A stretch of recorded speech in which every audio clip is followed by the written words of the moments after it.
Hey George. Hey Robin, how's it going? Good. How are you doing? Doing good. That's a lovely color on you, Robin. It just like pops, goes with your hair. Thank you. Thank you. It does. I'm all about the pink, summer, cool, bright. Why Awesome. not? Why not? Speaking of bright, I'm super excited for today. I think it's been a long time coming.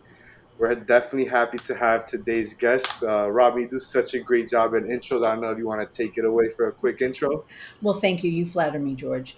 But yes, I would love to. So today, our guest on the podcast is Valerie Ziel. I wish we had a big drum roll. Valerie, I'm so happy to see you. And George says it's a long time coming because we talked about having you on before. So I'm glad that we will all finally be able to work it out. And I'm so happy to see you. I'm Um, happy to be here and to see you too. thank Hello. you. Thank you. We appreciate it. So, Valerie, before we go into the questions, um, we always start the show with like a little bit of an introduction. I could say things about you, but we would rather hear you say just like a brief kind of who you are, what you've been doing. I think it's always interesting for me to say I'm a New Yorker, born here and bred, as were my parents. Because uh, I guess I'm proud of it for some reason. Yeah, I'm a New Yorker. I'm an artist. I still do my artwork while I'm a psychotherapist. So I think it's a good balance for me. I've been working with SohoMD for 2 years. I've said before, I think it's one of the best decisions personally and professionally I've made in my life. I stand by that. I really, really do. What do you need to know about me? I have different lives. I started off in corporate America and then all of a sudden decided, I'm going to go to college, not knowing exactly what I wanted to do. I just knew I wanted to go to college. And going to college, social work found me. I didn't find it, it found me. It's interesting. I'm glad that right away you launched into because that's actually what we want to talk to you about. I mean, you're a very interesting person, and I feel like we can talk to you forever. But we were really interested in hearing about like your life transition. I know for me, this is a second career too, Yeah. but for you, you were much longer out in a different profession. So, like you said, you were in corporate America, so very different from Yes. what being a Yes. psychotherapist. And you were in corporate America for Over 20, 25, 30 years, I guess. Yeah. yeah. So, and I think you were in law, like you worked in a law firm, Yeah, right? most of my time was spent in legal. Toward the end of my corporate life, I Mhm. started off. Okay, let me start with just this brief background. I come from a very large family, 9 children. So the idea of me going to college wasn't there. So I decided what I had to do is go to work and help support my younger siblings, which were 7 younger than I was. So that's what I had to do. That was the goal. As my father used to say, get a haircut, get a job. So that's, that's what I had to do. And in the process, um, I enjoyed being. I guess my sister always says, you're bossy. So I decided maybe that's the route I should take: be a boss, be a supervisor, be a manager, and that's how it happened. One step, going up the corporate ladder. I enjoy organizing things, planning things, bringing people together. And that's what I did when I had with my brothers and sisters, bring them together, get things done. Come on, guys, we gotta go, we gotta go. So that's how I started that off.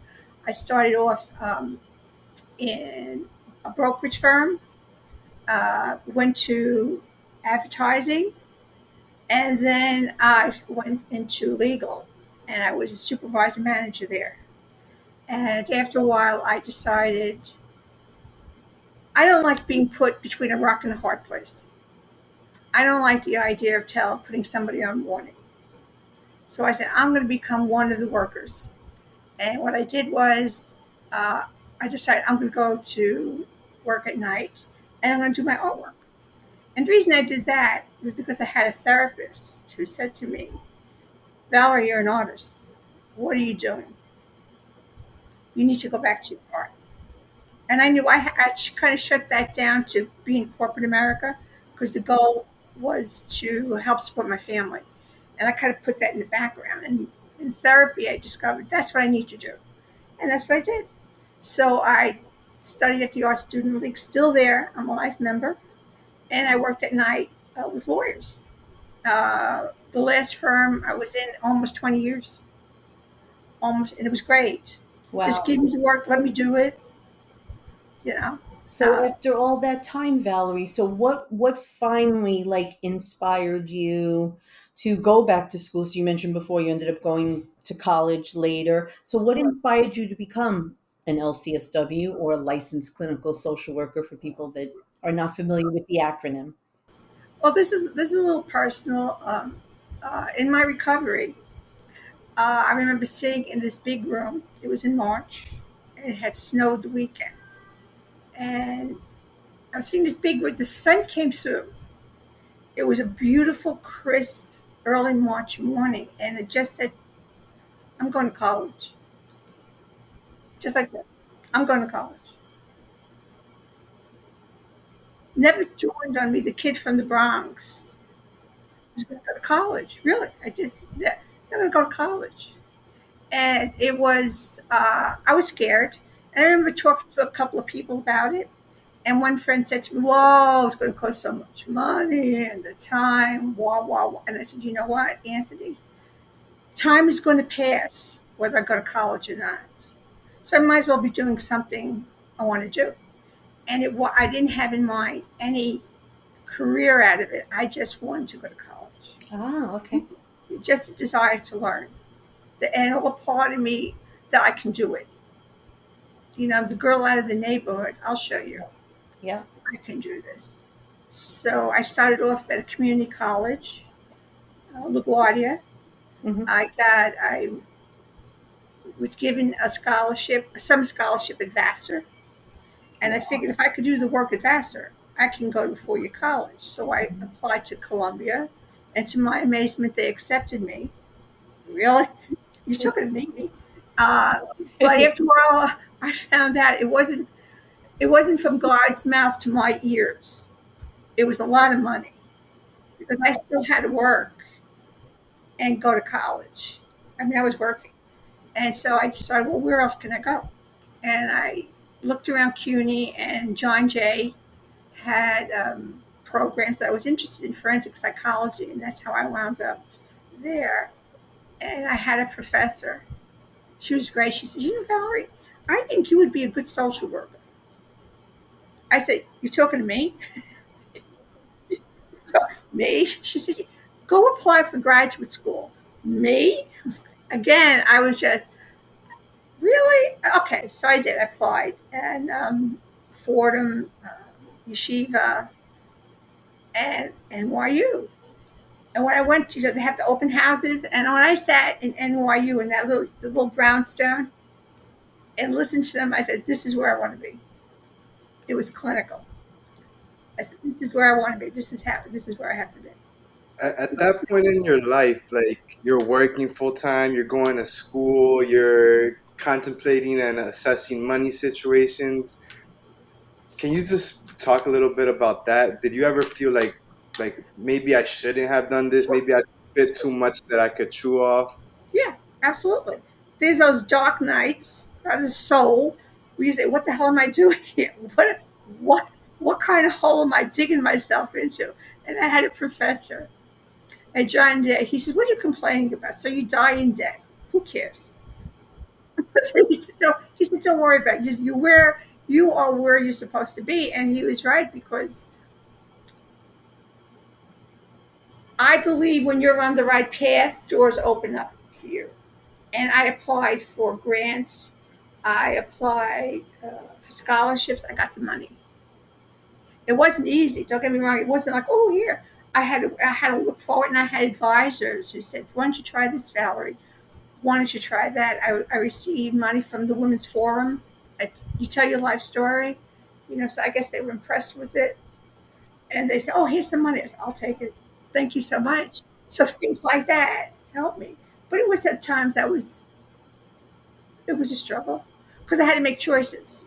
And Valerie, it's like hearing, of course, when somebody tells a story like this, it sounds so seamless, right? Because we're just sharing a course of events. But all the while, you weren't a 20-year-old at that time. So the transition of being like from corporate America, and I hear so the decision kind of to go into psychology or clinical world was sort of formed by like, oh, this is interesting. So what was it like to be going through like having to figure out like stuff that people, I always say this because I, like you, I didn't go to college in real time, I went later. But when you're 18 years old going to college and going to the financial advisor, it's like a lot less weight on your shoulders, and it's like you just don't think about, like, the worries are not there yet, right? So what was it like to be in this position of like a student again, kind of starting really from the beginning, like a brand new babe almost? On one hand, it was very exciting, Robin, because I said, "Oh, I was like a little kid. Ooh, ooh, ooh, I'm gonna learn." And I remember walking into a classroom and the students thinking I was the professor. No, I'm not. I found, thank you, but no, I'm not. But what I found is because I was a non traditional student, professors, I don't know what, respected me more and made effort, allowed themselves to be more open to me and helpful. Guidance counselor. I had no idea about financial. Like, what are you talking about? What do I have to fill out these forms for? And I had to go to people and ask questions.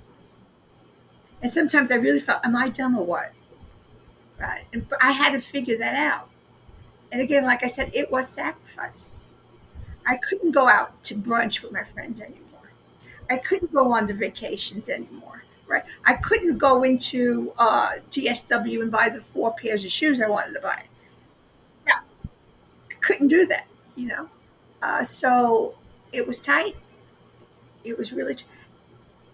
It was on one hand, it was very exciting for me to learn so much. And like I was drawn to psychology, I was drawn to sociology, literature, and again, I had wonderful professors who saw something in me that said, "Yeah, we're going to help you." And I found that also in my childhood, I had teachers who encouraged me. When I was in junior high school, I had a teacher that said, "You need to go to art school. You're an artist." And I applied to the High School of Art and Design, and I was accepted. So in my life, I've always found there were people along the road on my journey that said, "You need to do this. You should be doing that." And so a lot of the decisions I made in my life was on my own. And I was fortunate that people did come into my life. Good, bad, or indifferent, because there's some people I really didn't care for, but I learned lessons from it. So Valerie, let me ask you. So you graduate, one Bronx woman to another Bronx woman. I'm an NYU alum. You're an NYU alum. So you go in the field and you start. Um, and so over these years now that you've been in this field, what's been the most rewarding aspects of the work that you do as a therapist? If I can give somebody the space to talk, and so many times in my life, I wish I had that, especially growing up here. And I think I mentioned this to you before that sometimes we have clients that don't have a foundation, and we're starting from scratch. We're digging deep down to give them that like you build a skyscraper, right? If they don't have a foundation, the building topples over. So we're starting from scratch sometimes, digging deep down inside, giving them a foundation. Here's support. Valerie, do you think the fact that there was a point in your life where you rebuilt your foundation in your professional career, do you think that helps you in your treatment of patients, trying to help them rebuild maybe in their personal life? I'm not, Mother Teresa, certainly not Mary Magdalene, but I think my life experience, I use that, and I can understand a lot of where people come from. So I kind of get it, So I think using that experience, it does help. You open up the toolbox and see what you got there, right? You're opening up the. What can I do with this? Where's the toolbox, right? Valerie, you're a therapist after my own heart, as I think that you have found the balance of using your own life experiences, incorporating it into your work so that you can help your patients along the way without exposing too much of your personal self Mhm. in doing it. And it's a fine balance, and not many It people, is. in my experience, are able to actually achieve that successfully, but you have. But what I would love to know, so you mentioned before that you're a lifetime member of the Arts Student League. So how has or does it your art impact your work as a therapist? Sometimes we hear and see things that are so overwhelming to us that my art helps me see there are other things in life too. There are beautiful things in life.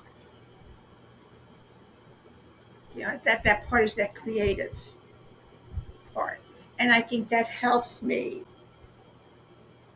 say, yeah, I can handle this because I'm doing this. It's a real outlet. It is. It really is an outlet. It really is. And I always ask potential clients, what do you do? You do anything creative?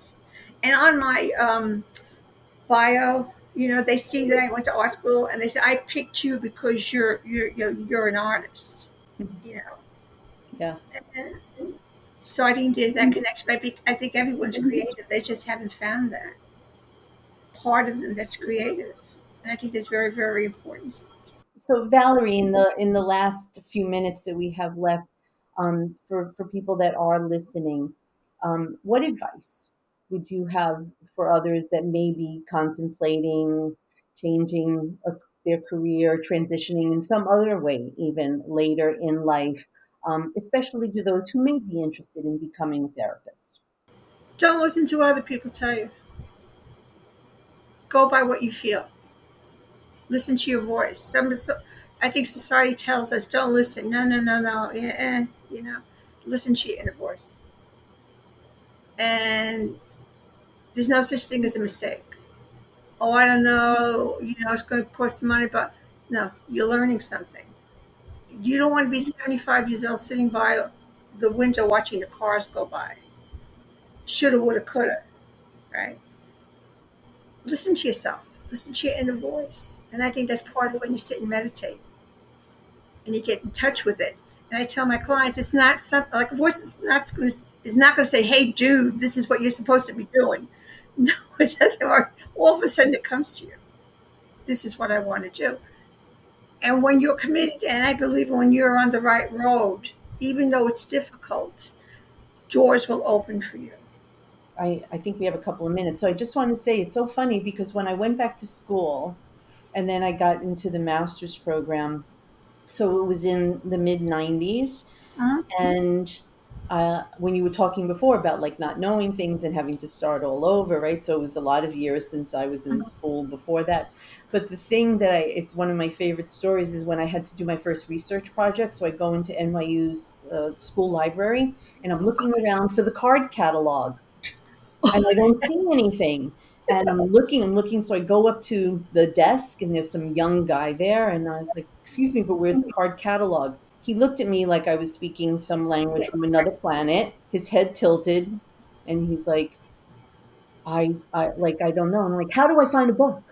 So he points at a computer. Now there were no, like computers were just starting then. And I look at the Yes. computer and I look at him. I'm like, wait, what? And I was like sitting there, like almost in tears. So I think when you have that desire to do something and there are going to be barriers, like you said, but it's a belief in like, this is for you. This is what you want. This is, like you're meant for it. Like you just Yeah. know. Um, you have to push through, but I'll never forget the look on his face and the look on mine when I said card catalog and he told me computer. You're right. Oh my Like, God. Yeah. a Dewey Decimal and the Dewey Decimal System. What? I, yeah, who knew? I didn't know. So it was very, very interesting. Um, I just want to say, though, you bringing up that, my biggest challenge is when I failed algebra. oh, me too. I was in the counselor's office crying, because I needed to take three levels, different levels of algebra. And I said, okay, that was one of those times where I said, I don't care. Like a kid, I'm going to tear it up, throw it away, later for you, stamp my feet. But and I had a nice counselor there. She says, it's okay. It's like I'm the Yeah, and I struggled through three levels of algebra. I I feel made it. you. I feel I made you. it. George, you wanna take us out? Yeah, no, definitely. I hear you, Valerie. You struggled on, your three levels of algebra. One thing I can say is I feel like you haven't struggled with your career transition. And I just think it's such a powerful story you have. And ultimately, if you see it now, the amount of patients you've affected in a positive manner is probably going into the thousands already. So, your transition in life was not only helpful and beneficial to yourself, but I know there was a lot of people that also inherently benefited from it. So, I think just want to thank you for joining us today. Oh, my pleasure, George. Yeah, My and pleasure. sharing your story. I know it's not easy getting on here and sharing it, but you did a phenomenal job. I, Oh, I great. yeah. Thank you for having me. I do appreciate it. And Robin, it's always good to see you. I know we don't see each other, often enough. Same, same. Always great to see and hear from you, Valerie. Everybody, make sure to like, subscribe, and thank you for joining us on another episode of Beyond the Therapy Session. Thanks, Okay. everybody. As we say, peace out.